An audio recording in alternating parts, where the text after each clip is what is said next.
মুসলিম সম্প্রদায়ের মানুষ আমরা দেখি, আমরা স্বীকার করি, আমরা মানি, বিশ্বাস করি, শ্রদ্ধা করি ইসলামকে, কিন্তু মুসলিম ধর্ম অবলম্বী মানুষের ভিতরে ধর্ম পড়া, ধর্ম বোঝা মানুষের সংখ্যা মাত্র 100-এর ভিতরে 4 জন। 100 মুসলিমের ভিতরে মাত্র 4টি মুসলিম গড়পড়তা ইসলাম ধর্ম একটু বুঝতে চায়, বাকি 96টা মুসলমান ধর্ম বোঝবার ব্যাপারে সম্পূর্ণ অজ্ঞ। চেষ্টাও নেই, সাধনাও নেই, মানসিকভাবে ইচ্ছাটাও নেই। এটা মুসলিম সমাজের জন্য একটা বড় বিপদ। তৃতীয় নম্বর যেটা বড় ভয়ঙ্কর, মুসলিমদের ভিতরে কিছু লেখাপড়া থাকলেও যারা সাধারণ শিক্ষায় শিক্ষিত হচ্ছেন তাদের ভিতরে দ্বীন পাওয়া যায় না, আবার যারা দ্বীনি শিক্ষায় প্রতিষ্ঠিত হচ্ছেন তাদের ভিতরে আবার আসলি তালিম, দুনিয়ার এই প্রচলিত শিক্ষার অভাব। এতে করে সাধারণ শিক্ষা সম্প্রদায় আর ধর্ম শিক্ষা সম্প্রদায়, এই দুটো সম্প্রদায়ের মাঝখানে একটা বিভেদ হয়ে গেছে। এটা জাতির জন্য অত্যন্ত বিপজ্জনক। 4 নম্বর যেটা মুসলিম সমাজের জন্য অত্যন্ত বিপজ্জনক, পরিবার থেকে সমাজ আর সমাজ থেকে নিয়ে রাজ্য, শিক্ষা থেকে নিয়ে কৃষি, সেখান থেকে নিয়ে মসজিদ মাদ্রাসা, সেখান থেকে রাজনৈতিক দল থেকে আরো যা কিছু আমরা দেখি, মুসলমানদের ভিতরে ঐক্যবদ্ধ হয়ে একনিষ্ঠ একটা স্বতন্ত্র চিন্তা ভাবনা করে সবাইকে এক কাতারে দাঁড়াবার চিন্তা ভাবনার বড় অভাব। প্রত্যেকে নিজ নিজ জায়গায় দাঁড়িয়ে ভাবছেন, কিন্তু অনেকগুলো মানুষ আমরা ভাবনা চিন্তা করে একটা প্ল্যাটফর্মে এসে দাঁড়াবো, এই মানসিকতার অত্যন্ত অভাব। 5 নম্বর আমার কাছে যেটা ভয়ঙ্কর অভাব মনে হয়েছে, দেশ বিভাজনের পর প্রায় 80 বছর পেরিয়ে গেল, গ্রাম পঞ্চায়েত, ব্লক, থানা, মহকুমা, জেলা, রাজ্য স্তরে আজও পর্যন্ত মুসলমানরা ভালো কোনো লিডার আমরা তৈরি করতে পারিনি। এটা জাতির জন্য ব্যর্থতা। এই হাজারো সমস্যা জর্জরিত ক্ষণভঙ্গুর এই সমাজটাকে বাঁচাবার জন্য, এগিয়ে নিয়ে যাওয়ার জন্য, শক্ত পোক্তা আর মজবুত করার জন্য আপনার দায়িত্ব আর দায়বদ্ধতা কতটুকু, এটা আপনাকেই ভাবাতে হবে।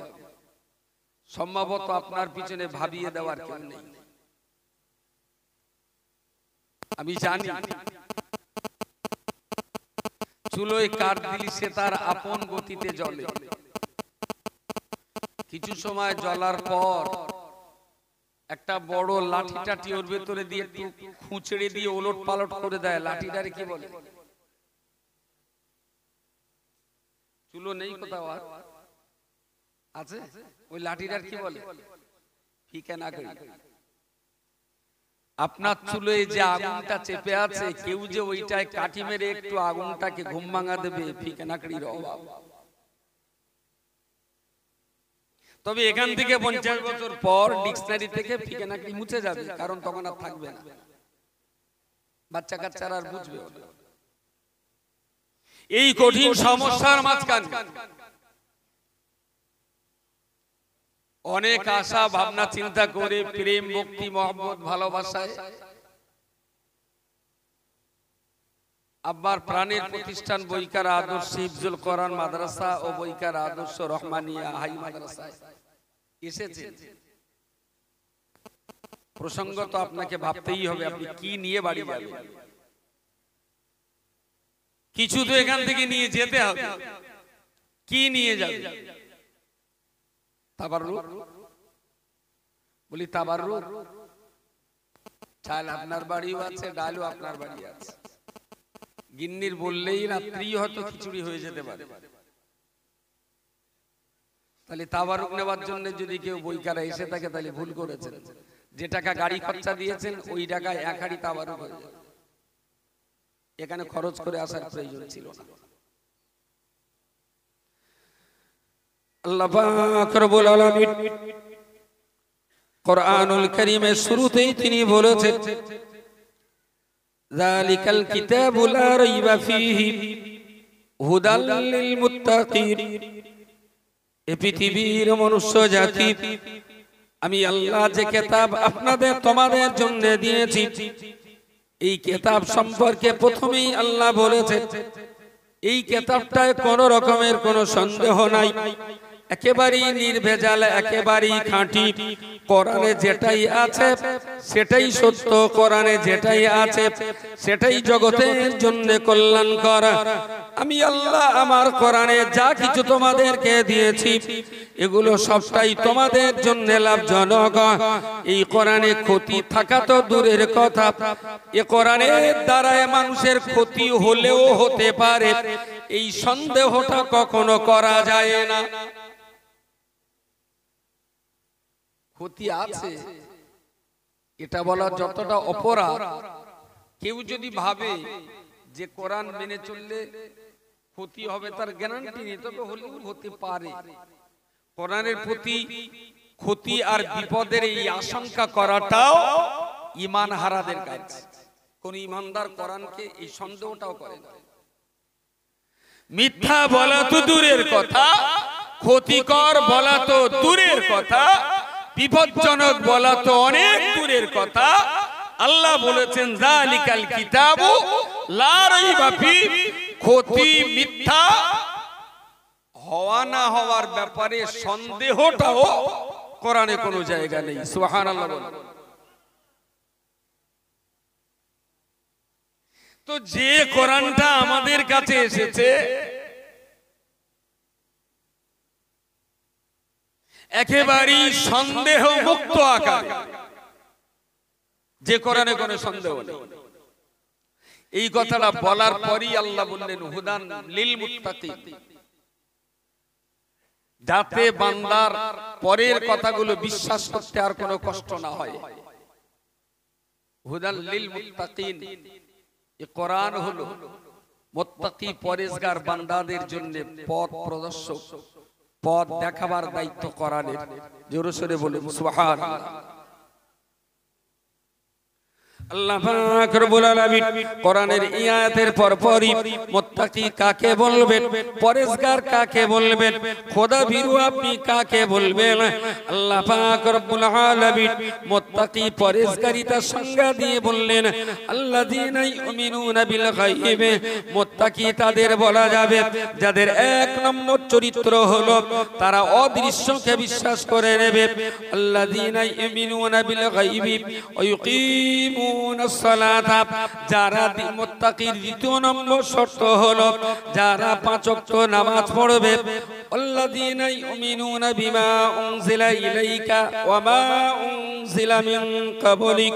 মুত্তাকিদের দ্বিতীয় নম্বর চরিত্র আল্লাহ বলেছেন আল্লাহ পাকের পাঠানো পূর্ব জামানার কিতাবগুলোকে যারা, পূর্ব জামানার কিতাবগুলোকে যারা একেবারেই অন্তর থেকে যারা বিশ্বাস করে নেবেন।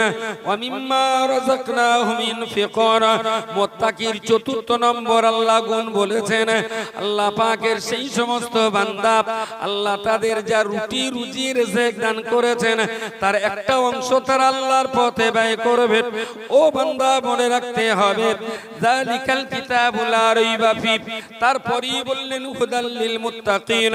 তারপর আল্লাহ বললেন আল্লাযীনা ইউমিনুনা বিল গায়ব ওয়া ইউকিমুনাস সালাত ওয়া মিম্মা রাযাকনাহুম ইউনফিকুন ওয়াল্লাযীনা ইউমিনুনা বিমা উনজিলা ইলাইকা ওয়া মা উনজিলা মিন ক্বাবলিক ওয়া বিল আখিরাতি হুম ইউকিনুন।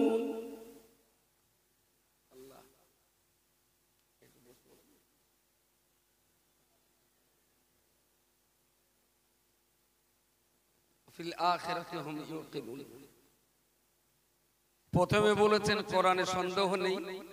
এ কথাটা প্রথমেই বলার উদ্দেশ্য হলো পরের কোনোটাই যেন মানুষ সন্দেহ না করে, তাই না? পরে বলেছেন কোরআন তোমাদের পথ দেখাবে, কোরআন তোমাদের রাস্তা দেখাবে, কোরআন তোমাদের জন্য অন্ধকার দূর করে পথ দেখানোর একটা নূর, জ্যোতি বা আলো। কাদের জন্য? লিল মুত্তাকিন, খোদাবিরুদের জন্য, যারা আল্লাহকে ভয় না পায়। কোরআন তাদের জন্য উপকারী না। আর এই মুত্তাকির চরিত্র আর গুণ আল্লাহ কয়েকটা বৈশিষ্ট্য তুলে ধরেছেন, যারা অদৃশ্যকে বিশ্বাস করে দেবে। চোখে দেখতে পাননি, কানে শুনতে পাননি, স্পর্শ করেও অনুভব করতে পারেননি, সেই মহান জাত সত্তা যার পবিত্র নাম আল্লাহ। চোখে দেখা যায়নি, স্পর্শ করা যায়নি, কানে শোনাও যায়নি, নাক দিয়ে কোনো ঘেরান নিয়েও আমি তার সন্ধান করতে পারিনি। এইরকম একটি মহান সত্তাকে জীবনের সবচেয়ে শক্তিশালী অক্সিজেন দাতা হিসাবে আল্লাহকে মালিক বলে মেনে নেওয়া। দেখেন দিদি কেরম মনে হয়। আমি বললাম কি বলবো, রসগোল্লা, রসগোল্লা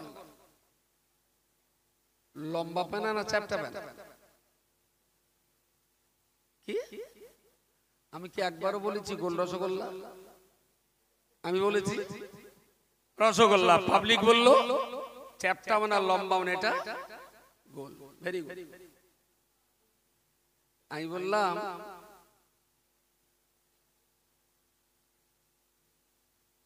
ঝাল পেনা না টক পেনা রসগোল্লা? দোকানে গিয়ে কেউ কোনোদিন বলে না যে দোকানদার আমার 5টা মিষ্টি রসগোল্লা দাও? কোন কালে কেউ? সবাই জানে রসগোল্লা মানে গোল, রসগোল্লা মানে মিষ্টি। আমি একবারও বলিনি গোল রসগোল্লা, একবারও বলিনি মিষ্টি রসগোল্লা। পাবলিক রসগোল্লার সঙ্গে এত সম্পর্ক করে ফেলেছে, রসগোল্লা বললেই ধরে নেয় এটার আকার হলো গোল, এটা দেখতে গোল, গালে দিলে মিষ্টি। Very good. আমি বললাম উজ্জে, ঝালনা টক, উজ্জে উজ্জে, বাহ। তাহলে উজ্জের সঙ্গে কোন খাতির আছে? উজ্জের সঙ্গে বহুবার আপনার দিদার নসিব হয়েছে, বলে দিলেন কিন্তু। আমি বললাম নোড়া, মাটি না তুলো? নোড়া নোড়া, তাহলে নোড়ার সঙ্গে বহুবার জিয়ারত হচ্ছে। প্রিয় শ্রোতা মণ্ডলী, আমার আল্লাহ পাক রব্বুল আলামিন কোরআনের অপর একটা জায়গায় বলেছেন ইয়া আইয়ুহান নাস উবুদু রাব্বাকুম, হে পৃথিবীর মনুষ্য জাতি, আমি আল্লাহ তোমাদের জন্য বলছি উবুদু রাব্বাকুম, তোমরা তোমাদের প্রভুর ইবাদত করো। আল্লাহ পাক একবারও বলেননি উবুদুনি ইয়া আইয়ুহান নাস, হে পৃথিবীর মনুষ্য জাতি উবুদুনি, তোমরা আমার ইবাদত করো। এই কথা আল্লাহ এখানে বলেন নাই, আল্লাহ পাক বলেছেন উবুদু রাব্বাকুম, হে পৃথিবীর মনুষ্য জাতি তোমরা তোমাদের প্রভুর ইবাদত করো। বান্দা যদি জানতে চায় ওগো ওগো আল্লাহ আপনি প্রভুর ইবাদত করতে বলছেন, প্রভু কাকে বলবো? আল্লাহ পাক জবাব দিয়ে বললেন আল্লাযী খালাকাকুম, যিনি তোমাকে সৃষ্টি করেছেন তিনি তোমার একমাত্র প্রভু রব। ঝামেলা করেন না তো, কাজের ভেতরে বাঁধ ঢোকলে না বড্ড বাজে লাগে। ওই একবার করে আসতে যা সবাই দেখতে বসেন, তাড়াতাড়ি বসেন।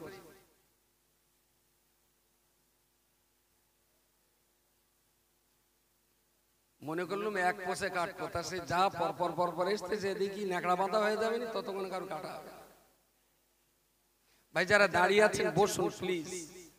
আল্লাহ যদি কখনো মাদ্রাসার আর্থিক সক্ষমতা দেয় একদিন কার্পেট বিছিয়ে দেবে, এরম শীতকালে সুন্দর কার্পেট বেছানো থাকবে, বসতে আরাম হবে।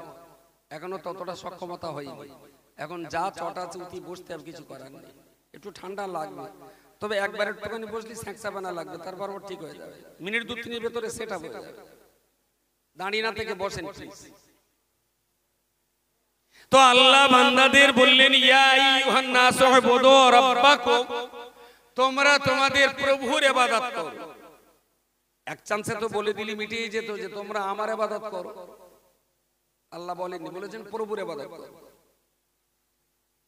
তার মানে বান্দাকে আল্লাহ কাজ দিলেন যে প্রভুকে একটু খুঁজে বার করো। যদি আল্লাহর কাছে জানতে চাও আল্লাহ আমার প্রভু কে, আল্লাহ বললেন আল্লাযী খালাকাকুম, যিনি তোমাদের সৃষ্টি করেছেন। বান্দা যদি আবারও জানতে চায় কে আমাদের সৃষ্টি করেছে, আল্লাহ পাক দ্বিতীয় নম্বরে বললেন আল্লাযীনা মিন ক্বাবলিকুম, যিনি তোমাদের পূর্ববর্তী বাপ দাদা দাদা দাদা তার দাদাদেরকে যিনি সৃষ্টি করেছেন তিনি তোমাদের একমাত্র রব। আমাদের বাপ দাদাদেরকে সৃষ্টি করেছেন আল্লাযী জাআলা লাকুমুল আরদা ফিরাশান। আল্লাহ পাক আবারও জবাব দিয়ে বললেন যিনি পৃথিবীর জমিনটাকে তোমাদের জন্য বিছানার মতন বিছিয়ে দিয়েছেন। কোন সে মহান সত্তা যিনি দুনিয়ার জমিনটা আমাদের জন্য বিছানার মতন বিছিয়ে দিয়েছেন? তার জবাব আল্লাহ আগাম দিয়ে বললেন আল্লাযী জাআলা লাকুমুল আরদা ফিরাশান ওয়াস সামাআ বিনান, তোমার মাথার উপরে বান্দা বিনা টাইবিম বিনা ওয়াল বিমে, বিনা পিলারে বিনা টাইবিম আর ওয়াল বিমে, বিম ছাড়াই মাথার উপরে শূন্য মার্গে বিরাট আসমানটা যিনি ভাসিয়ে রেখেছেন তিনি তোমাদের জন্য জমিন সৃষ্টি করেছেন। যিনি তোমাদের জন্য জমিন সৃষ্টি করেছেন তিনি তোমার বাপ দাদাদের সৃষ্টিকর্তা, আর যিনি তোমার বাপ দাদাদের সৃষ্টিকর্তা তিনি হলেন তোমার একমাত্র সৃষ্টিকর্তা আল্লাহ। যদি এক কথায় বলতেন যে তোমরা আমার ইবাদত করো, বান্দার প্রশ্ন আসতেই পারত যে আপনার ইবাদত করব কেন? তো আল্লাহ বলেননি আমার ইবাদত করো, এখানে বলেছেন তোমরা তোমাদের প্রভুর ইবাদত করো। প্রভু কে? যিনি তোমাদের সৃষ্টিকর্তা। কে সে? কে তিনি? যিনি তোমাদের বাপ দাদাদের সৃষ্টিকর্তা। বাপ দাদাদের কে সৃষ্টি করেছেন? যিনি পৃথিবীর জমিনটা সৃষ্টি করেছেন বিছানার মতো করে। কোন সে মহান সত্তা যিনি পৃথিবীর জমিনটা বিছানার মতো করেছেন? বললেন মাথার উপর আসমানকে যিনি শূন্য মার্গে ভাসিয়ে রেখেছেন। সুবহানাল্লাহ বলেন। কোন সে মহান শক্তি যিনি মাথার উপরে আসমানটাকে বিনা পিলারে শূন্য মার্গে ভাসিয়ে রেখেছেন? রব্বুল আলামিন আল্লাহ কোরআনের ভিতরে ঠিক তার পরপরই তিনি বললেন ওয়া আনজালা মিনাস সামাই মান, কোন সে মহান সত্তা যিনি তোমাদের জন্য আসমান থেকে পৃথিবীর মাটিতে পানি বর্ষণ করেন। ফাখরাজা মিনাস সামারাতি রিজকাল লাকুম, এই পৃথিবীর মনুষ্য জাতি যে আল্লাহ যিনি তোমাদের প্রভু তিনি আসমান থেকে তোমাদের জন্য পানি বর্ষণ করেন, আর সেই পানিতে পৃথিবীর জমিন ভিজে যায়। শুকনো মাটি ভিজে যাওয়ার পরেতে এই মাটির ভিতর থেকে হাজার নয় লাখ রকমের গাছপালা তৃণলতা বৃক্ষরাজি জন্মগ্রহণ করে। আর এই সবুজ গাছপালা তৃণলতার মধ্য দিয়ে ফাখরাজা মিনাস সামারাতি রিজকাল লাকুম, যিনি এই শুকনো মাটি আকাশের পানি দিয়ে ভিজিয়ে দিয়ে এই মাটির ভিতর থেকে তোমাদের রুটি রুজির ব্যবস্থা করে দেন।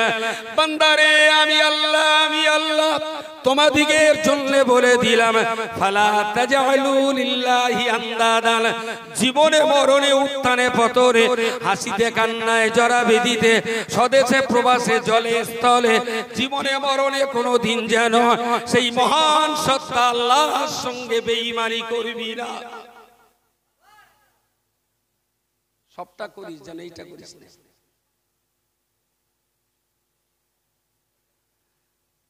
রসগোল্লা শুনি বললেন চ্যাপটা না গোল মতো, তিতো না মিষ্টি।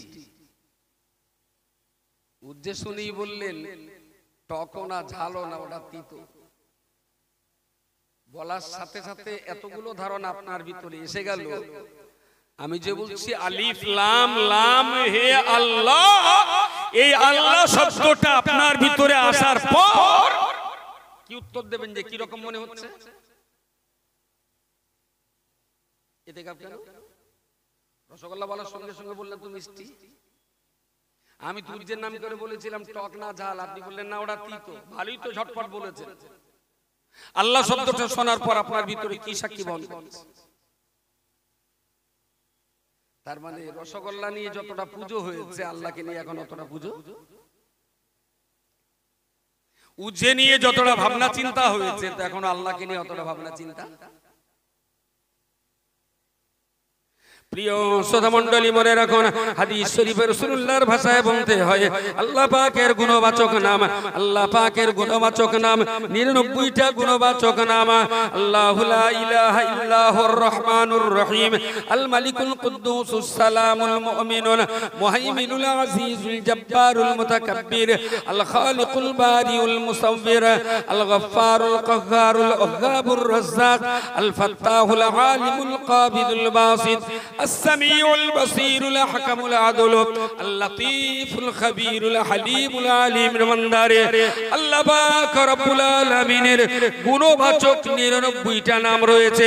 প্রত্যেকটা নামের ব্যাখ্যা এবং তাত্ত্বিক আলোচনা, গভীর তাৎপর্যপূর্ণ ব্যাখ্যা বিশ্লেষণ যেদিন নিজে পড়বেন, নিজে বুঝবেন, নিজে উপলব্ধি করবেন। রসগোল্লা বলার সাথে সাথে যেমন গালে মিষ্টির অনুভূতি হয়, উচ্চে বলার সঙ্গে সঙ্গে যখন আপনার কাছে তিতর অনুভূতিতে হয়, আল্লাহ পাকের 99টা গুণবাচক নাম বুঝবার করার পরেতে আল্লাহ শব্দটা কানে পড়ার সঙ্গে সঙ্গে আল্লাহ পাকের জাতে ওয়াহদানিয়াতের, আল্লাহ পাকের জাতে ওয়াহদানিয়াতের স্বাদ এবং মজা আপনার ভিতরে উপলব্ধি হতে থাকবে। সেই দিন তো আপনি পরিপূর্ণ ঈমানদার বলে পরিচয় দিতে পারেন। গ্যারান্টি দিয়ে বললে হয়তো ভুলই হবে। সম্ভবত আমরা এখানে যারা আছি আল্লাহর গুণবাচক নাম 100-এর ভিতরে 5টা বলতে পারবো কিনা সন্দেহ আছে। আর বলতে পারাটাই তো আল্লাহর পরিচয় না, তার তাত্ত্বিক ব্যাখ্যা বিশ্লেষণ,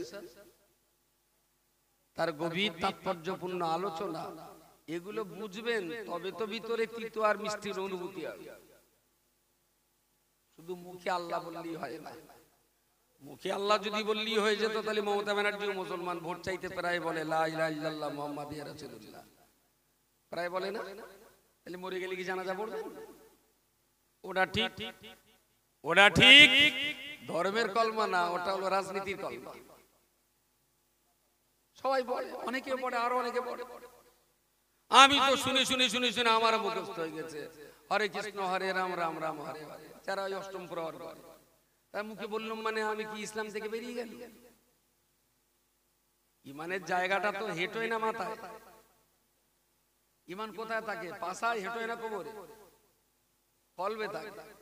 তাহলে মুখে বললেই নয়, মুখের ভাষার সাথে সাথে তাত্ত্বিক বিশ্বাসটা অন্তরে জায়গা পেতে হবে, তবেই তুই ইমানদার। প্রিয় শ্রোতা মণ্ডলী, যে জন্য আমার এতটা কথা বলবার, আমরা আল্লাহ পাককে বিশ্বাস করি, তিনি আমাদের খালিক এবং মালিক, তিনি আমাদের রাজ্জাক এবং সত্তার, তিনি আমাদের জন্য রহমান এবং রহিম। ও বান্দা, মনে রাখতে হবে, যেমন তিনি রহমান আর রহিম, তেমন তিনি আমাদের জন্য গফফার, তেমন তিনি আমাদের জন্য কাহ্হার। আল্লাহ পাকের বান্দা, মনে রাখুন, রব্বুল আলামিন আল্লাহ দুনিয়াতে আমাদের পাঠিয়ে দিয়েছেন শ্রেষ্ঠ সৃষ্টি জগতের ভিতরে শ্রেষ্ঠ মানুষ করে। আল্লাহ পাক আমাদের সৃষ্টি জগতের ভিতরে শ্রেষ্ঠত্ব দান করেছেন। আমরা বড় গর্বিত, আমরা বড় গর্বিত। গোটা দুনিয়া যিনি সৃষ্টি করেছেন, আমরা কেবলমাত্র তাকে স্রষ্টা বলে মানি, তিনি ছাড়া আর কাউকে কখনো আমরা স্রষ্টা বলে মানি না। আমরা বড় গর্বিত, আমরা বড় আনন্দিত। পৃথিবীতে আমি অহংকার করা পছন্দ করি না, গর্ব করা পছন্দ করি না, আমি অহংকারী হতে পারি না। তবে হাদিসের ভাষায় একটা জায়গায় দেখতে পাওয়া যায়, আত-তাকাব্বুরু মাআল মুতাকাব্বিরি ইবাদাতুন। কেউ যদি অহংকার করে, ফখর করে আর গর্ব করে ইসলামকে অবজ্ঞা করতে চায়, তখন ইসলামের ইজ্জত রক্ষা করার জন্য অহংকারীর পাল্টা অহংকার করা মুসলমানের জন্য ওয়াজিব হয়ে যায়। আত-তাকাব্বুরু মাআল মুতাকাব্বির ইবাদাত। কেউ যদি অহংকার করে, ইসলামকে অবজ্ঞা করে, তাহলে তার পাল্টা অহংকার করে ইসলামের হাতে জয়ের পতাকা তুলে দেওয়ার চেষ্টা করাটা ওই সময় মুসলমানের জন্য অহংকার করা উচিত। আমি তো অহংকার করে বলতেই পারি, আমি এমন এক মহান সত্তাকে মালিক বলে আমরা বিশ্বাস করেছি। আমার মহাজনের কাছে তামাম দুনিয়া চায়, কিন্তু আমার মহাজন দুনিয়ার কারোর কাছে চায় না। কিছু বলুন, সবাই মিলে বলে, একটু ভালো করে বলে। আল্লাহ কার কাছে চায়? আল্লাহ আল্লাহ কারো কাছে চায়? খুব প্রসঙ্গত কথাটা জানি না, এসে গেছে, একটু বলতেই হবে।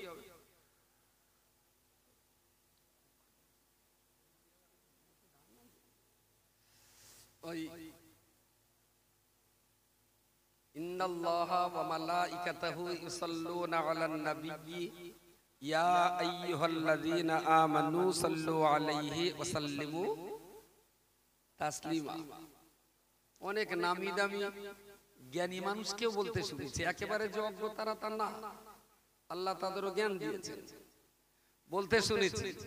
ইন্নাল্লাহা, নিশ্চয়ই আল্লাহ তাআলা, ওয়া মালাইকাতাহু, এবং তার ফেরেশতা মণ্ডলী, ইউসাল্লুনা আলান নবী, নবীর উপরে দরুদ পড়েন। আল্লাহ এবং তার ফেরেশতারা নবীর উপরে কথা বলে, দরুদ পড়েন। আচ্ছা, এটা শুধু আমি শুনেছি না আপনারাও শুনেছেন? কে কে শুনেছে একটু ইশারা করে দিন মোটামুটি। ওই তো, বাহ, না না না, ওই দুটো সাক্ষী হলি বেজায়, বেশি লোক লাগে। আল্লাহ এবং তার ফেরেশতারা নবীর উপরে দরুদ পড়েন। কথাটা চূড়ান্ত ভুল কথা, এবং এই কথাই আমি বেঈমান বলবো না, তবে তিনি প্রমাণ করাতে পারবেন না যে ঈমানদার। আমি অযথা কারো বেঈমান বলে পাপী হতে রাজি না, তবে যিনি এই কথাটা বলবেন যে আল্লাহ এবং তার ফেরেশতারা নবীর উপরে দরুদ পড়ে, এই কথা কেউ যদি বিশ্বাসের সঙ্গে বলে, তাহলে তিনি, আমি তাকে বেঈমান বলবো না, তবে তিনি নিজে কি ঈমানদার প্রমাণ করাতে পারবেন না ওই আয়াতের ভিত্তিতে। আচ্ছা, প্রথমে বলা যাক দরুদ কারে কারে। আমরা নামাজে পড়ি, যার প্রথম কথাই হলো আল্লাহুম্মা সাল্লি আলা মুহাম্মাদ, তাই না? আমরা জলসায় যেটা পড়ি, আল্লাহুম্মা সাল্লি আলা মাওলানা মুহাম্মাদ, মূল সারাংশটা কি? হে আল্লাহ, মুহাম্মাদের উপরে আপনি রহমত বর্ষণ করুন, এইটা তো দরুদ। হে আল্লাহ, আপনি মুহাম্মাদের উপরে দরুদ বর্ষণ করুন, এইটা যদি হয় আল্লাহুম্মা সাল্লি আলার মানে অর্থ বাংলা অনুবাদ, আর এইটাই যদি আল্লাহ পড়ে আল্লাহুম্মা সাল্লি আলা মুহাম্মাদ, মনে হচ্ছে একটু পেস মারামারি হয়ে গেছে, কারণ টাওয়ারে পাচ্ছে না আপনাদের।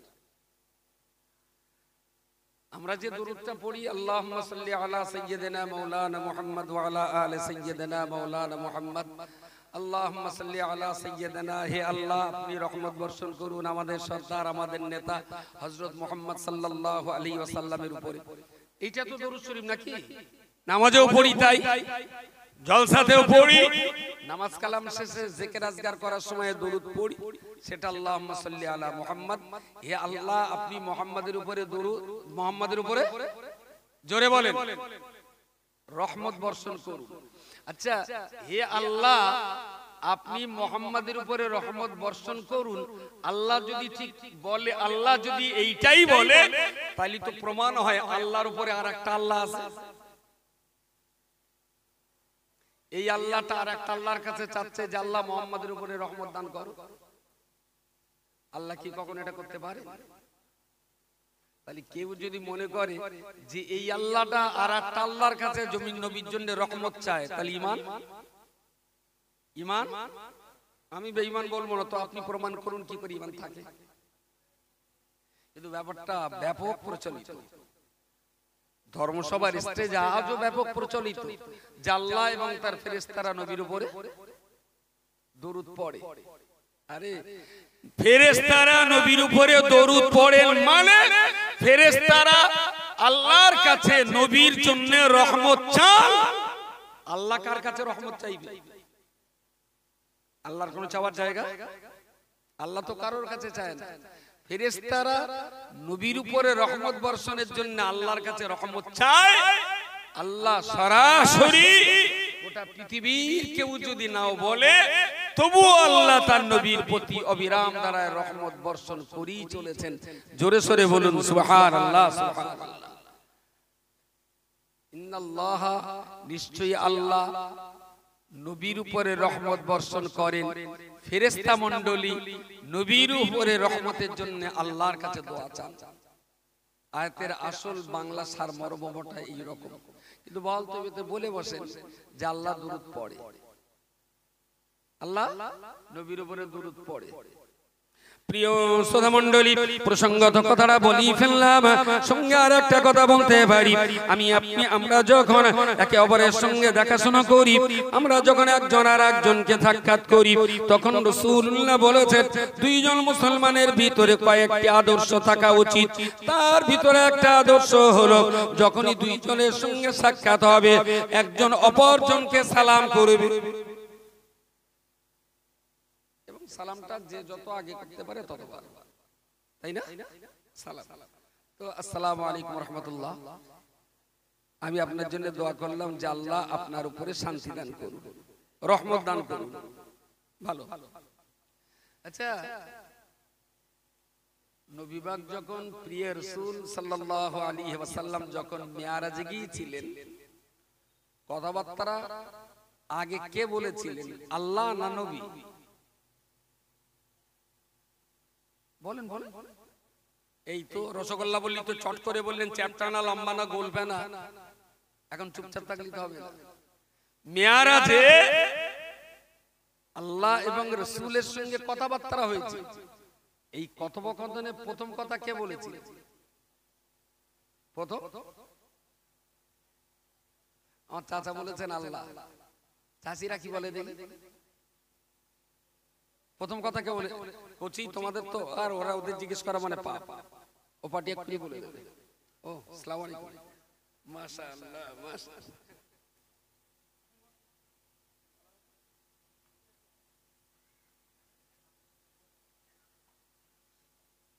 তো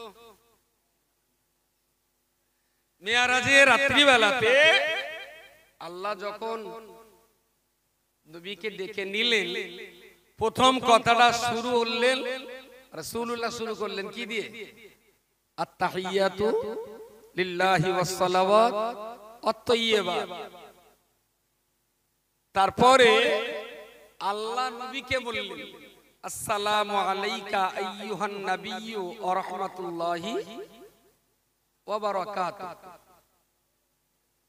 তাহলে মিরাজের রাত্রিতে আগে রাসূল আমাদের বলেছেন আসসালাম কাবলাল কালাম, কথাবার্তা বলার আগে সালাম দিয়ে আলোচনা শুরু হওয়া উচিত। শ্বশুর বাড়ি গেলাম, আব্বা কেমন আছেন, মা কেমন আছে, হ্যাঁ সব কিছু আছে, ঠিক আছে, ওর যা মনে হয়নি শ্বশুর সালাম আলাইকুম, এটা কথাবার্তা বললেন মানেই সালাম দেওয়ার টাইম শেষ। প্রথমেই সালাম, তারপরে অন্য কথাবার্তা। মেরাজের রাত্রিবেলাতে রাসূলুল্লাহ আল্লাহকে সালাম করেছিলেন। আমাদের তো নবী বলেছেন তোমরা একে অপরের দেখাশোনা করে সালাম কালাম করো। নবীকে আল্লাহকে সালাম করেছিলেন? সালাম সালাম সালাম বিড় করতেছেন, একটা পুরো হিজড়ি ঠিক না, তবে হাফ মত তাপ মত দাবা। আসলে নবী আল্লাহর গুণগান করলেন, আত্তাহিয়াতু লিল্লাহি ওয়াস সালাওয়াতু ওয়াত তাইয়্যিবাত, আল্লাহর পবিত্রতা প্রথম নবী গাইলেন। এবারে আল্লাহ বললেন আসসালামু আলাইকা আইয়ুহান নবী। নবী কিন্তু আল্লাহকে সালাম সালাম করেন। তিনি বলেছেন তোমরা চেষ্টা করবে সব সময় আগে সালাম দেওয়ার জন্য, কিন্তু মেরাজে নবী কিন্তু আল্লাহকে আগে সালাম করেন। সালাম করেছেন কে? আল্লাহ, নবী সালাম করেন। একটু জ্ঞান কম ছিল তো সেই জন্য। প্রিয় শ্রোতা মণ্ডলী, এখানেও সেই একই অবস্থা, আপনাকে অর্থ বুঝে মশলা বলতে হবে। আসসালামু আলাইকা, আমি আপনাকে সালাম করছি, আসসালামু আলাইকুম ওয়া রাহমাতুল্লাহ, আপনার উপরে শান্তি বর্ষণ হোক। ও বান্দা বলতে পারবেন কি সেদিন মেরাজের রাত্রে বেলাতে রাসূলুল্লাহ যদি আল্লাহকে সালাম করতেন, আসসালামু আলাইকা ইয়া রাব্বি, ওগো আমার প্রভু আল্লাহ আপনার উপরে শান্তি বর্ষণ হোক। যে আল্লাহ পাক রব্বুল আলামিন গোটা বিশ্বে শান্তির একমাত্র মালিক, সেই আল্লাহর জন্য নবী যদি শান্তি চাইতেন, এটা তো বড় বেয়াদবি, বড় ধৃষ্টতা লঙ্ঘন। আল্লাহর জন্য শান্তি চাওয়ার অধিকার আছে সৃষ্টি জগতে, সব শান্তির মালিক তো তিনি। এখন নবী যদি আগে বলেন আল্লাহ তুমি শান্তিতে থাকো, কথাটা কতটা বিপজ্জনক। মানুষে মানুষে সাক্ষাতে সালাম নিশ্চয়ই হতে পারে, কিন্তু আল্লাহ দিদারে নবী যদি সালাম দিতেন আল্লাহকে, তাহলে প্রমাণ হতো যে এই নবীটা ঠিক উপযুক্ত শিক্ষিত নবী না, আল্লাহর জন্য শান্তি চায়। লা হাওলা ওয়ালা কুওয়াতা ইল্লা বিল্লাহ। যার জন্য দিদারে ইলাহি নবী আল্লাহর গুণগান করেছেন, আল্লাহ নবীকে সালাম করেছেন, আসসালামু আলাইকা আইয়ুহান নবিয়্যু ইয়া রাসূলুল্লাহ, আমার পক্ষ থেকে শান্তি রহমত আর বরকতের খাজানা আপনি আর আপনার উম্মতের জন্য উন্মুক্ত করে দিলাম। জোরে বলুন সুবহানাল্লাহ। প্রিয় শ্রোতা মণ্ডলী, প্রসঙ্গত দুটো কথা আপনাদেরকে বললাম, যে কথা নিয়ে এতক্ষণ আমি বলতে চেয়েছি মুসলিম সমাজের এই অবস্থান। এক নম্বরে বলেছি মুসলিমদের ধর্ম পালন করবার অত্যন্ত ইচ্ছা কম। দ্বিতীয় নম্বরে বলেছি মুসলিম কমিউনিটির প্রতি ধর্ম এবং শিক্ষার ব্যাপারে অত্যন্ত দায়িত্ব কম। তিন নম্বর বলেছি জেনারেল শিক্ষার ধর্ম শিক্ষা, এই দুইটার মাঝখানে বিভাজন জাতিকে মারাত্মক বিপর্যয়ে ফেলবে। চার নম্বর আপনাদের জন্য বলছিলাম মুসলিম সমাজ দীর্ঘদিন আমরা স্বাধীনতার পর থেকে যোগ্য লিডার আর নেতা আমরা তৈরি করতে পারলাম না। ৬ নম্বর কথা বলেছিলাম এ জাতির মধ্যে বিবাদ বিসম্বাদ এগুলো নির্মূল করার জন্য কোরআনের একটা আয়াত তো বলতে পারি, ওয়াতাসিমু বিহাবলিল্লাহি জামিআন ওয়া লা তাফাররাকু। হে পৃথিবীর কলমা পড়নেওয়ালা ঈমানদার মুসলমানদেরকে আল্লাহ পাক পরিষ্কার করে বলেছেন, ওয়াতাসিমু বিহাবলিল্লাহি জামিআন, রে পৃথিবীর মানুষ জাতি তোমরা আমার কোরআনের রশিটা ঐক্যবদ্ধভাবে তোমরা ধারণ করবে। আমার কোরআন নামীয় রশিটাকে ঐক্যবদ্ধভাবে তোমরা ধারণ করবে। ওয়ালা তাফাররাকু, আমার কোরআন থেকে কখনো বিচ্ছিন্ন হবে না, তোমরা কখনো বিচ্ছিন্ন হবে না, জোটবদ্ধভাবে ঐক্যবদ্ধভাবে আমি আল্লাহর কোরআনকে তোমরা জড়িয়ে ধরবে।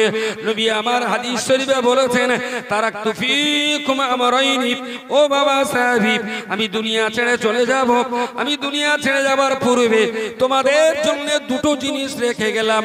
লান তাদিল্লু মা তামাসসাকতুম বিহিমা, এই দুটো বিষয় যদি তোমাদের জীবনে চলার পথে করতে পারো, পৃথিবীর কোন শক্তি তোমাদের বিপদে ফেলতে পারবে না।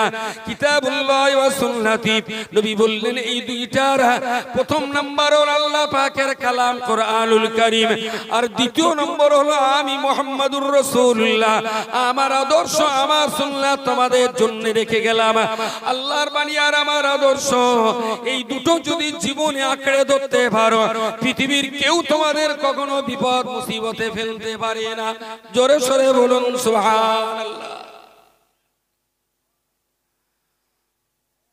আমার কথাগুলো একটু ভাববেন বাড়িতে, যে প্লিজ 10টা মিনিট চেয়ে নিচ্ছে আপনার কাছ থেকে, অনলি 10 মিনিটস।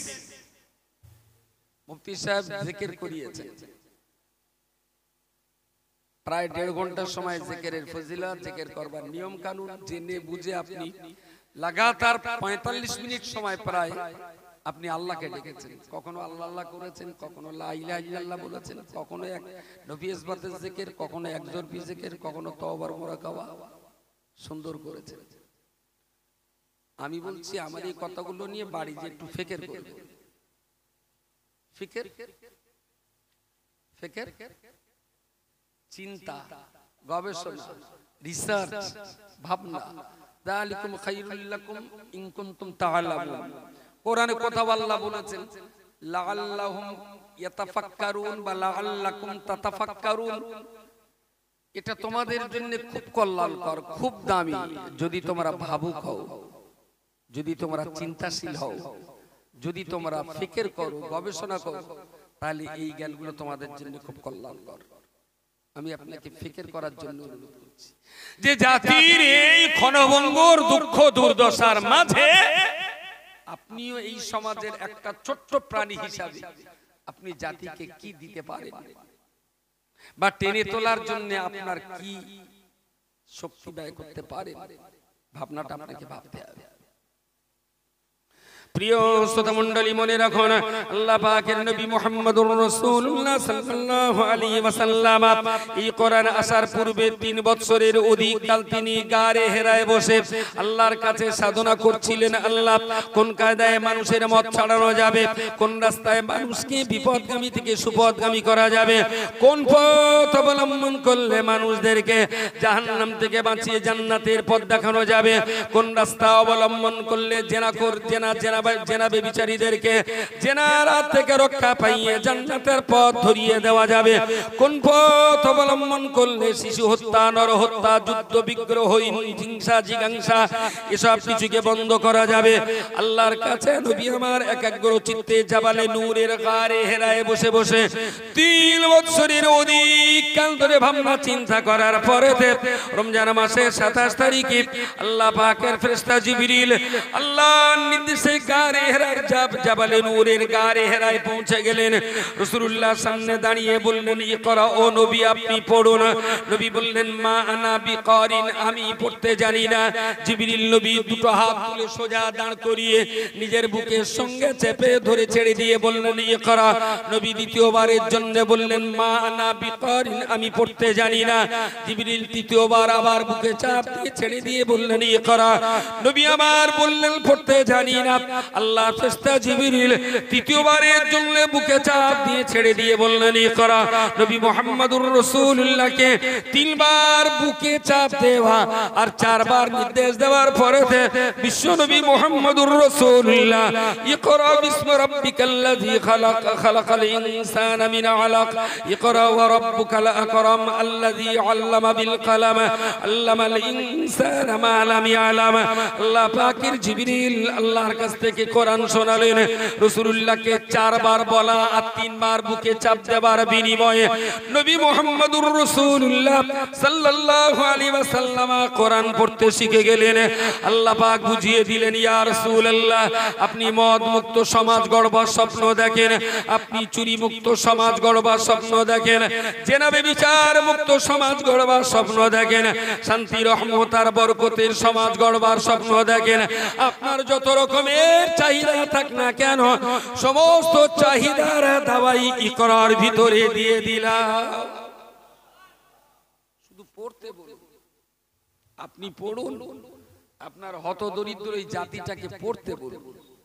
মদ, জেনা, খুন খারাপি, চুরি, লাম্পটগিরি, খুন রাহাজানি, শিশু হত্যা, নরহত্যা, সমস্ত রোগের ঔষধ কিসের ভিতরে? কথা বলেন, ইকরা পড়ুন। মুসলিম জাতি যত কারণে সর্বনাশ হয়েছে তার ভিতরে সবচেয়ে বড় কারণ হলো এরা আল্লাহর কোরআনের প্রথম কথাটাই অমান্য করেছে, এরা পড়িনি। আমার বাবার লেখাপড়া খুব বেশি ছিল না, 4 পর্যন্ত স্কুলে পড়েছিলেন মরহুম মগফুর আলহাজ কবি আব্দুল নঈম সাহেব রাহিমাহুল্লাহ। আমাদের পরিবার উঠে আসার পিছনে মরহুম কবি আব্দুল নঈম সাহেবের অবদান জন্ম জন্মান্তরেও কখনো ভুলতে পারি না। তিনি আব্বাকে মাঠ থেকে টেনে স্কুলে ভর্তি করেছিলেন, তিনি আব্বাকে টেনে এখান থেকে নিয়ে সম্ভবত বোধহয় প্রথমে কয়ানা কোন মাদ্রাসায় ভর্তি করে দিয়েছিলেন কবি আব্দুল নঈম সাহেব। তো আমার বাবার লেখাপড়া খুব বেশি দূর পর্যন্ত যায়নি। পরের বাড়িতে মেন্দার কেটে কতটা পড়াশোনা করবেন, উনি এখান থেকে তুলে নিয়ে একজনের বাড়িতে দিলেন, সেখানে লজিংয়ে পড়াশোনা করলেন। 1947 সেই রাইটের বছরে কঠিন মুসিবতের পর সেখান থেকে ফিরে এলেন। তো সেই দিনে আব্বা একটা কথা প্রায় বলতেন যে আমরা যখন রাইটের সময় কয়ার ছাত্রদেরকে নিয়ে আমি যখন বেরিয়ে আসছি, মাঠের মাঝখানে আরএসএস এর লোকজন চারিদিক থেকে আমাদের ঘিরে ফেলেছে, তলোয়ার বিভিন্ন ধরনের মরণাস্ত্র নিয়ে ওরা আমাদের ঘিরে ফেলেছে, আমাদের সেখানে খুন করে দেবে। তো আমাদের ওরা চাপ সৃষ্টি করছে অন্য কিছু বলার জন্য, আমরা বলছি না। বাচ্চাগুলো তাদের সামনে তাদের ওস্তাদ, আব্বা তাদের ওস্তাদ ছিলেন, মেরে দেবে। বাচ্চাগুলো হাওয়া করে চিৎকার করে কেঁদে উঠেছে।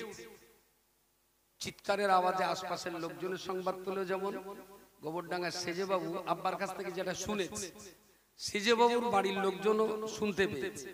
সঙ্গে সঙ্গে সেজেবাবু পুলিশ পাঠিয়েছেন যে দেখো দিন মাঠের দিকে এত কান্না শব্দ কেন, বোধহয় কোনো দুর্ঘটনা ঘটেছে। ছুটে পুলিশ যে চারিদিকে ঘিরে ফেলল, দুষ্কৃতকারীরা তারা পালিয়ে গেল। পুলিশ তাদেরকে, আব্বা এবং আরো যারা ছাত্র ছিল তাদেরকে নিয়ে সেজেবাবুর বাড়ি এলেন। সেজেবাবু সব কথাবার্তা শুনলেন, বলে শোনো, এখন এই বিপদের সময়, মুসিবতের সময় তোমরা এখন বাইরে যেও না, আমার এই পাঁচিলের ভিতরে থাকো, আমি তোমাদের দুবেলা দুমুঠো খাবার ব্যবস্থা করে দিচ্ছি। রাত্রিতে এসে নামাজ পড়বে। বহু মুসলমান ওনার বাড়িতে তখন আছে, উনি তাদেরকে আশ্রয় দিয়েছে, উনি আশ্রয় দিয়েছে। তো সেই সময় কেউ বলছেন জামাত করে হোক, কেউ বলছেন না আজান দিলে শত্রুরা শুনতে পাবে, আস্তে আস্তে হোক। সেজবাবু ওযু করার, নামাজ পড়ার সব ব্যবস্থা করে দিলেন। সমস্যা বেঁধে গেলে জমাত হবে না, যা সে মনে মনে পড়া হবে। সে এসে বললেন কি হচ্ছে তোমাদের ভিতরে? তা বলছে একটু নামাজ কালাম পড়বো। তা কেউ বলছে আস্তে আস্তে পড়তে, কেউ বলছে না আজানদের জোরে পড়তে। তা সেই জন্য আমরা একটু ইতস্তত করছি কি করি। তা বলছে নামাজ তোমরা যেভাবে প্রতিদিন পড়ো আজকেও তোমরা সেইভাবেই পড়ো। সুবহানাল্লাহ। বলেন এই মহা বিপদের সময় ভগবানের ডাকবে না তো ডাকবে কখন? এই তো ভগবানের ডাকার ভালো সময়। উনি ওনার ভাষায় বলেছিলেন নামাজ হলো, সেখানে থাকলেন। কবি সাহেবকে আব্বা গল্প করেছিলেন এই ঘটনা। কবি সাহেব জেনে বারবার বলতেন, শামসুর তোর জীবনে মৃত্যু অবধারিত ছিল, এর পরেও যখন আল্লাহ তোরে ওই মাঠে মরণ লাথি আল্লাহ তোরে জীবন্ত বাড়ি ফিরিয়েছে, মানে আমি আব্দুল্লাহ মনে করি সম্ভবত আল্লাহ তোর দ্বারায় দেশ, জাতীয়, কওমের কোনো না কোনো ভালো কাজ আল্লাহ আদায় করিয়ে দেবে।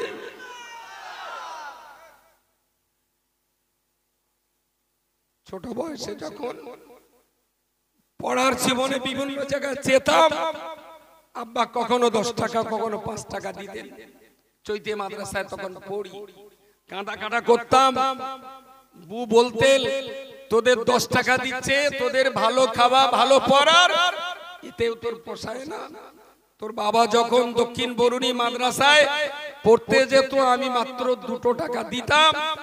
তোর আব্বা জামা কাপড় পরিষ্কার করার জন্য সেই 2 টাকা দিয়ে ভ্যান ভাড়া নয়, গাড়ি ভাড়া করে যেত না। এখান থেকে বরুণী পর্যন্ত পায়ে হেঁটে 2 টাকা রেখে দিয়ে সাবান কিন্তু জামা পরিষ্কারের জন্য। বাবার ইতিহাস এত করুণ, এত গরিবতা, এত অভাব অনটনের ভিতরেও, এই কঠিন মুসিবতের জীবনের পরেও সম্ভবত এটা সঠিক, আল্লাহ মহাবিপদে তাকে বাঁচিয়ে রেখেছিলেন অল ইন্ডিয়া সুন্নাতুল জামাতের এই বাগান বসিয়ে দেওয়ার জন্য। তা না হলে আরএসএস এর হাতে তার সেদিন গর্দান কাটা যাওয়ার কথাই ছিল। তা না হলে তার মৃত্যু অবধারিত ছিল। দাদিবুর কাছে শুনেছি, আব্বা নিজে বলেছেন যে একদিন স্বপ্ন দেখছিলাম। কবি সাহেবকে ডেকে, যেহেতু কবি সাহেব বাবার ওস্তাদ, তা ওস্তাদ হিসেবে আব্বা বলছেন, হুজুর রাত্রি স্বপ্ন দেখেছি আমি যেন আকাশ দিয়ে উড়ে যাচ্ছি। কবি সাহেব খুব হেসে জড়িয়ে ধরে বললেন, শামসুর তুই খুব গরিবের বাচ্চা, তোর পিছনে কিছু অর্থবিত্ত নেই, তবে তুই যে স্বপ্ন দেখেছিস কারোর সঙ্গে বলিস নে, সম্ভবত আল্লাহ তোর হজ নসিব করাবে। সুবহানাল্লাহ, সুবহানাল্লাহ। আব্বা বললেন, হুজুর আমি হজে যাব কি করে? আমার এতগুলো বাচ্চা, আমার ধান চালির ব্যবসা করতে হয়, আমার এই কষ্ট করে সংসার চালাতে হয়, আমি 200 টাকা এক জায়গায় করতে পারি, আমি যাব কি করে হজ? বললো, তুই যা স্বপ্ন দেখেছিস তোর স্বপ্নের তাবির এইটা, তোর কিছু না থাকলে তোর আল্লাহর অভাব নেই, আল্লাহ যেভাবে তোর নিয়ে যাবে। তো আব্বা হজের সফরের সময় এই কথাটা খুব বলতেন, বারবার করে তিনি বলতেন। আজকে তিনিও নেই, তার অভিভাবক গার্জেন মরহুম মগফুর আলহাজ কবি আব্দুল নঈস সাহেব, তিনিও বেঁচে নাই। তবে এই মজলিসে, এই স্টেজে কবি সাহেব অনেকবার এসেছেন, অনেকবার এসেছেন।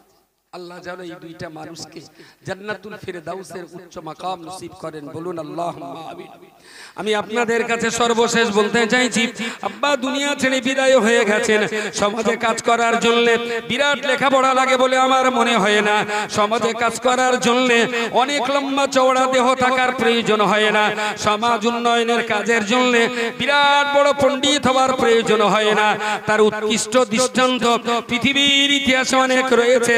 কবি আব্দুল নঈম সাহেবের লেখা কবিতার বইগুলো পড়লে আপনার মনে হবে বিএ এমএ পাস করা মানুষ লিখেছেন, কিন্তু আমি যতদূর জানি কবি আব্দুল নঈম সাহেবের গজলের বইগুলো তিনি যা লিখেছিলেন, লেখাপড়ায় তিনি মাত্র ক্লাস 2 পাস, মাত্র 2য় শ্রেণী পর্যন্ত পড়েছেন।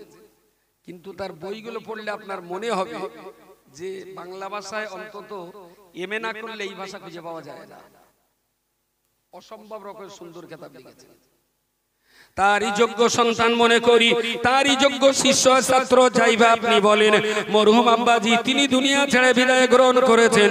বিরাট বিরাট হাফেজ কারি মাওলানা মুফতি সুফি দরবেশ ওলি আব্দাল তিনি ছিলেন না, তবে আমি তার সন্তান হয়ে বলতে পারি আমার বাবা বিরাট গৌস কুতুব সুফি দরবেশ ওলি আব্দাল ছিলেন না, তবে আমি তার সন্তান হিসেবে বলতে পারি জীবনে কোনোদিন নামাজ কাজা হতে দেখিনি, মিসওয়াক ছাড়া তার কখনো ওযু করতে দেখিনি, বাকায়দা সকাল সন্ধ্যা আল্লাহর কোরআন তেলাওয়াত কোনোদিন বাদ পড়তে দেখিনি।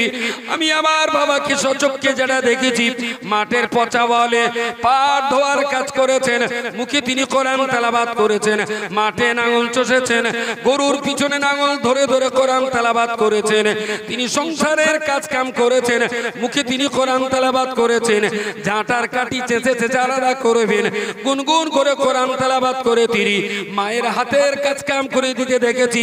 বারান্দায় বসে তিনি জাল বুনতেন, হাত পা আপনার 2 হাত দিয়ে জাল বুনতেন, জবান দিয়ে তিনি আল্লাহর কোরআন তেলাওয়াত করতেন। সম্ভবত তার ভিতরে আমার আল্লাহ কোরআনের কিছু ভক্তি মহব্বত আর ভালোবাসা দিয়েছিলেন বলেই আল্লাহ তার মতো অযোগ্য মানুষের দ্বারাতেই এই সুন্দর ইলমি কারখানা আল্লাহ তার দ্বারাতে করিয়ে দিয়েছেন। জোরে সোরে বলুন সুবহানাল্লাহ।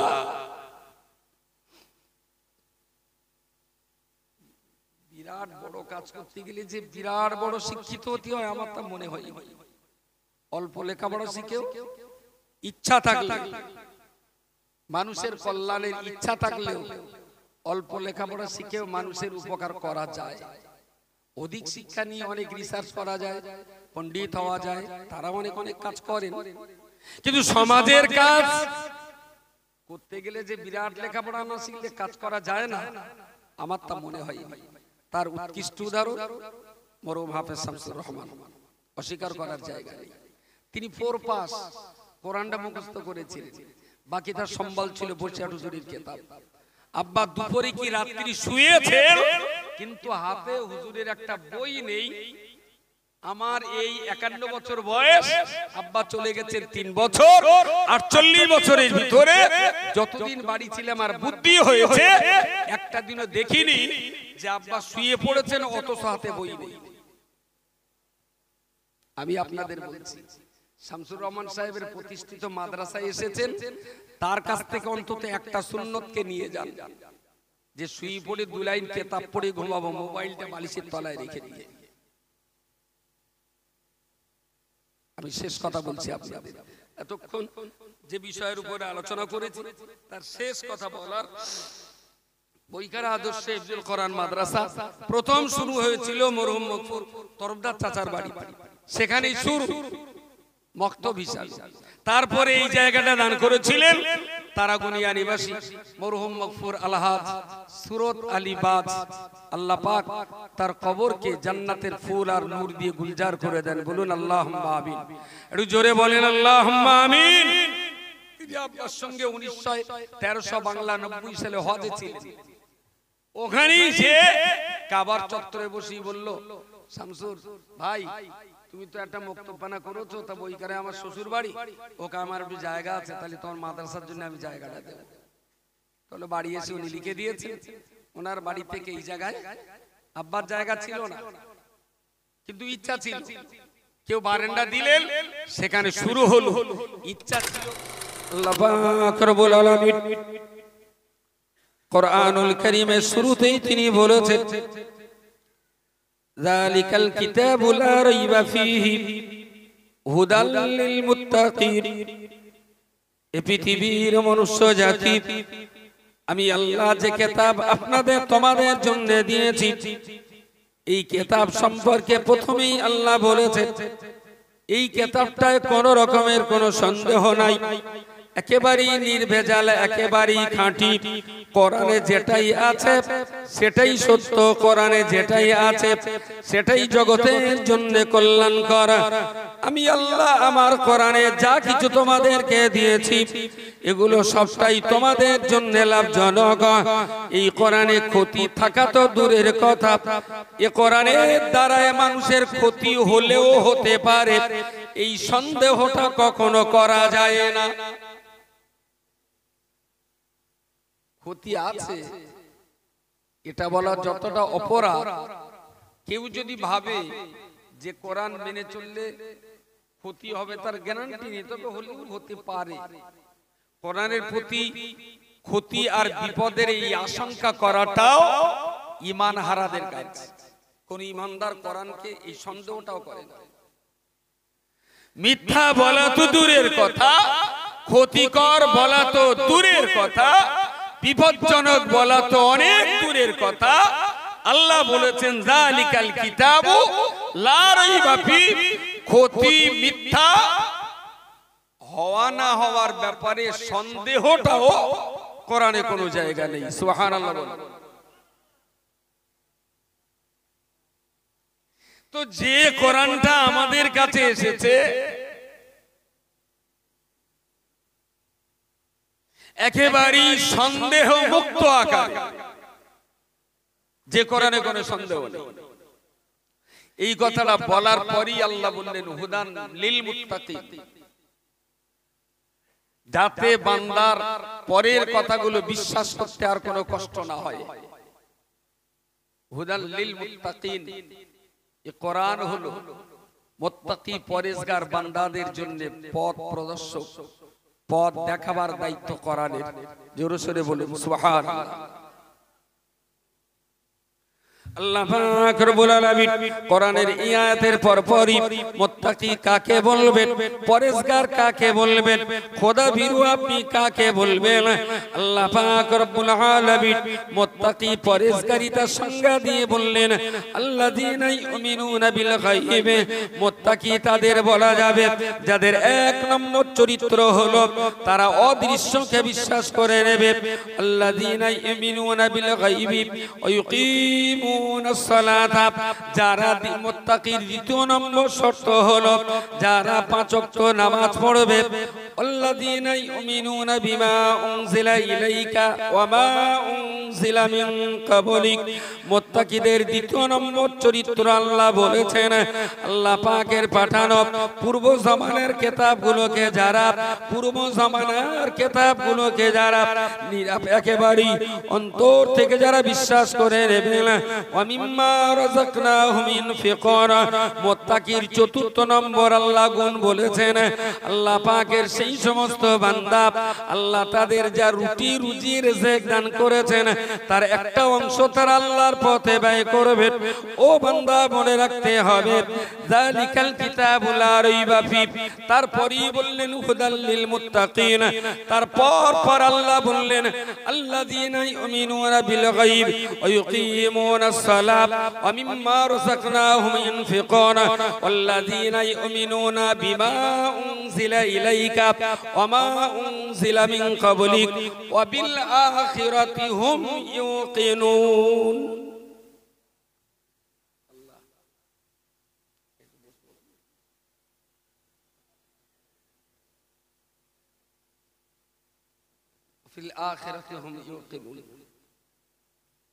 প্রথমে বলেছেন কোরআনে সন্দেহ নেই। এ কথাটা প্রথমেই বলার উদ্দেশ্য হলো পরের কোনোটাই যেন মানুষ সন্দেহ না করে, তাই না? পরে বলেছেন কোরআন তোমাদের পথ দেখাবে, কোরআন তোমাদের রাস্তা দেখাবে, কোরআন তোমাদের জন্য অন্ধকার দূর করে পথ দেখানোর একটা নূর, জ্যোতি বা আলো। কাদের জন্য? লিল মুত্তাকিন, খোদাবিরুদের জন্য, যারা আল্লাহকে ভয় না পায়। কোরআন তাদের জন্য উপকারী না। আর এই মুত্তাকির চরিত্র আর গুণ আল্লাহ কয়েকটা বৈশিষ্ট্য তুলে ধরেছেন। যারা অদৃশ্যকে বিশ্বাস করে দেবে, চোখে দেখতে পাননি, কানে শুনতে পাননি, স্পর্শ করেও অনুভব করতে পারেনি, সেই মহান জাত সত্তা যার পবিত্র নাম আল্লাহ চোখে দেখা যায়নি, স্পর্শ করা যায়নি, কানে শোনাও যায়নি, নাক দিয়ে কোনো ঘেরান নিয়েও আমি তার সন্ধান করতে পারিনি। এইরকম একটি মহান সত্তাকে জীবনের সবচেয়ে শক্তিশালী অক্সিজেন দাতা হিসাবে আল্লাহকে মালিক বলে মেনে নেওয়া। দেখেন দিদি কেন মনে হয়? আমি বললাম কি বলবো, রসগোল্লা, রসগোল্লা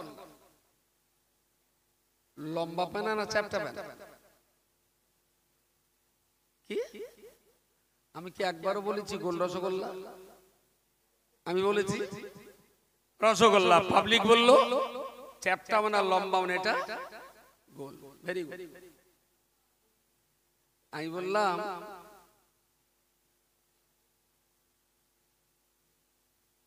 ঝাল পেনা না টক পেনা?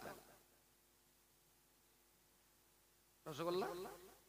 দোকানে গিয়ে কেউ কোনোদিন বলে না যে দোকানদার আমার 5টা মিষ্টি রসগোল্লা দাও? কোন কালে কেউ? সবাই জানে রসগোল্লা মানে গোল, রসগোল্লা মানে মিষ্টি। আমি একবারও বলিনি গোল রসগোল্লা, একবারও বলিনি মিষ্টি রসগোল্লা।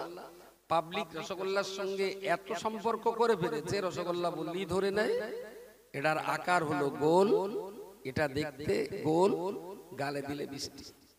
Very good. আমি বললাম উজ্জে, ঝাল না টক? উজ্জে। বাহ, তাহলে উজ্জের সঙ্গে কোন খাতির আছে? উজ্জের সঙ্গে বহুবার আপনার দিদার নসিব হয়েছে, বলে দিলেন তিতো। আমি বললাম নোড়া মাটি না তুলো? নোড়া নোড়া, তাহলে নোড়ার সঙ্গে বহুবার জিয়ারত হচ্ছে। প্রিয় শ্রোতা মণ্ডলী, আমার আল্লাহ পাক রব্বুল আলামিন কোরআনের অপর একটা জায়গায় বলেছেন, ইয়া আইয়ুহান নাস উবুদু রাব্বাকুম, হে পৃথিবীর মনুষ্য জাতি, আমি আল্লাহ তোমাদিগের জন্য বলছি, উবুদু রাব্বাকুম, তোমরা তোমাদের প্রভুর ইবাদত করো।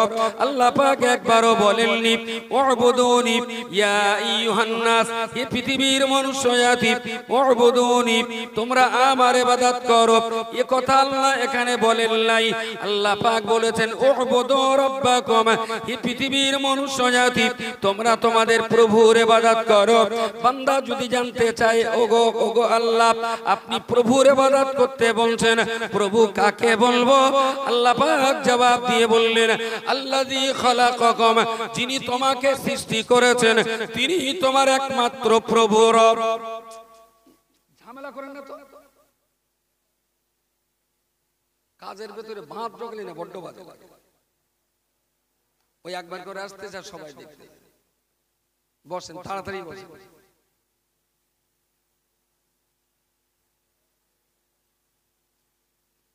মনে করলাম এক পোষে কাটবো, তা সে যা পর পর এসতেছে, দেখি ন্যাকড়া বাঁধা হয়ে যাবে না, ততক্ষণ কারো কাটা হবে।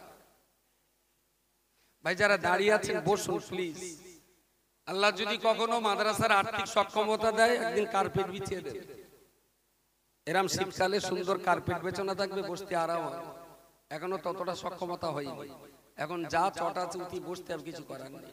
একটু ঠান্ডা লাগবে, তবে একবার একটুখানি বসলে স্যাঁকসা বানা লাগবে, তারপর ঠিক হয়ে যাবে। মিনিট 2-3 ভেতরে সেট আপ হয়ে যাবে। দাঁড়িয়ে না থেকে বসেন প্লিজ। তো আল্লাহ বান্দাদের বললেন, ইয়া আইয়ুহান নাস উবুদু রাব্বাকুম, তোমরা তোমাদের প্রভুর ইবাদত করো। এক চান্সে তো বলে দিলি মিটিয়ে যেত যে তোমরা আমার ইবাদত করো।